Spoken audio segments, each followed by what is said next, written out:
상간소송을 하게 되면 대부분의 상간자들은 부인하고 심지어 적반하장으로 몰고 갑니다. 이미 파탄난 가정이었다가 아주 단골 메뉴이고요.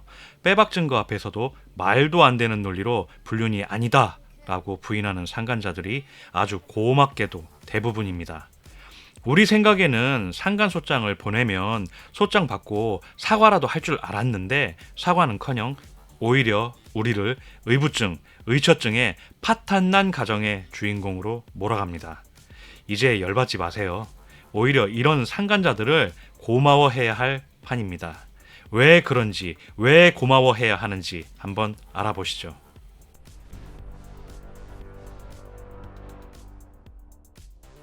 안녕하세요. 날개입니다. 오늘은 상간소송을 하고 나서 피고의 말도 안 되는 태도에 대한 이야기를 한번 해보고자 합니다. 지금 어렵게 증거 잡는 분들도 있으실 것이고 지금 한창 진행 중이신 분들도 있으실 텐데요. 항상 제가 강조해서 말씀드리지만 빼박 증거로 소송하셨다면 걱정하실 것 없습니다. 그게 잘 안 된다는 것 알지만 빼박으로 소송하셨다면 결과는 이미 정해져 있으니 안심하시라고 다시 한번 말씀드리고 싶네요. 그럼 본론으로 넘어가서 상간소송을 하게 되면 대부분의 상간자는 부인합니다. 그중 대표적인 것이 이미 파탄나 있었다. 그래서 본인은 불륜이 아니다. 이런 논리가 상간자 협회에서 내려오는 지령인지 대부분이 이렇게 옵니다. 이런 상간자의 답변서가 오면 1차적으로 열이 받죠. 아니 네가 뭔데 우리 집을 파탄났다 안 났다 판단을 해. 이게 말이 돼? 라고 생각하셨다면 걱정 붙들어 매세요. 결론부터 말씀드리지만 판사님도 말이 안 된다 라고 생각하십니다.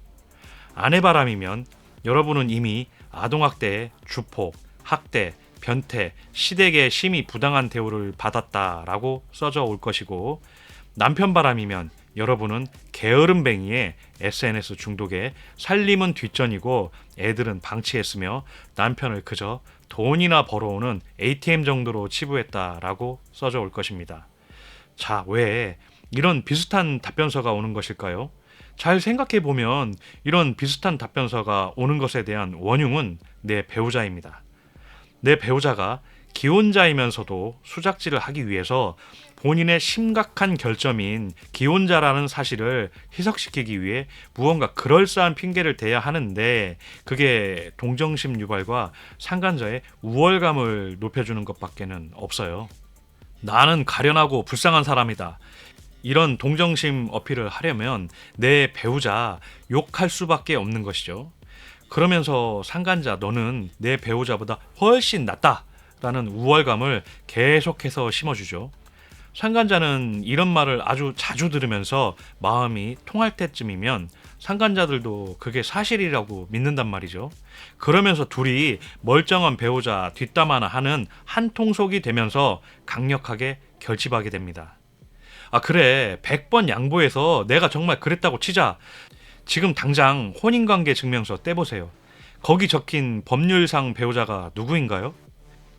이쯤에서 우리 본질을 생각해 봅시다. 상간자 소송이라는 것의 본질은 무엇인가요? 내 배우자가 상간자랑 바람을 펴서 나는 정신적인 피해를 입었고 그에 대한 정신적인 피해를 달리 보상받을 길이 없으니 돈으로 받고자 하는 소송입니다.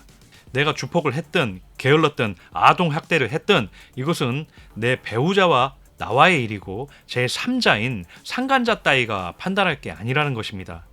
이런 심각한 나의 결점은 배우자와 나와의 이혼 소송에서는 핵심 증거가 될 수 있어도 상간자 소송은 상간자와 나와의 문제이기 때문에 이런 말 같지 않은 개소리는 통하지 않는 것입니다. 막말로 우리가 그럴 일 없겠지만 심각한 결점이 있는 사람이라면 아직 혼인 관계가 유지되고 있는 우리를 무시하고 마음대로 바람피워도 되나요? 그런 논리라면 가정불화가 다소 있는 집안 사람이면 모두 바람피워도 면죄부 받아야 하는 것 아닌가요? 이 논리가 순전 감정이입된 저 혼자만의 생각으로 들리시나요? 그럼 법리적으로 명확하게 말씀드리겠습니다. 설령 우리가 개쓰레기 같은 짓을 한 배우자라 하더라도 법리적인 해석으로는 우리는 아직 혼인관계가 유지되고 있는 법률상 부부입니다. 따라서 부부 정조 의무가 있기 때문에 불륜을 해서는 안 됩니다. 이게 저만의 생각일까요? 아닙니다. 이게 법리적인 해석이고 판사님들의 일반적인 생각입니다. 그래서 상간자가 피해갈 수 없는 것입니다. 우리는 상간소송을 빼박으로 하고 나서도 판결 날 때까지 늘 불안하죠. 바락바락 아니다 우겨대고 적반하장으로 나오고 사과는커녕 나를 심각한 정신적 이상이 있는 사람으로 몰고 가니 우리도 은연중에 상간자의 가스라이팅에 당하고 있는 상태라 의사결정이 쉽지 않습니다. 하도 우겨대니 그게 마치 맞는 것처럼 느껴집니다.